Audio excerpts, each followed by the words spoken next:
এইটো বেপাৰী এটা আহিছে এইটা ৰঙা শিঙৰা ধুনীয়া ধুনীয়া হওক সোনকালে আহক লাগিলে মজা মাল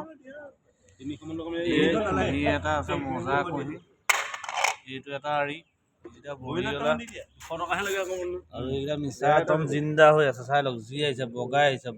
আহক সোনকালে আহক একদম হেৰিকে দিছে আৰু এটা দি দিয়া এইয়া আমাৰ দাদাই মাছ ল'লেই এইটা বৰালি আছে এইটো ফুল এটা আছে 2 কেজি চাইজৰ এইটো লোকেল ৰৌ এটা আছে কুঁহি এটা আছে এইটা ভাঙন এইকেইটা চকচকীয়া মোৰ একদম পাতত দি খালে সোনকালে আহক আৰু এইকাল কাৱৈ আছে একদম বখল কাৱৈ প্ৰায় দুটাত 1 পোৱা হোৱা 3টাত আধা কেজি 4টাত আধা কেজি কাৱৈ আছে এইটো ডবল শ'ল আছে এইকেইটা আমাৰ ধুনীয়া বিলৰ শিঙি একদম মজা শিঙি সোনকালে আহক খালে সোনকালে আহক যদি কাইলৈ কাৰণে ভিডিঅ' লাগে এটা লাইক মাৰি দিব আৰু এইখন আমাৰ মাৰ্কেট চাই লওক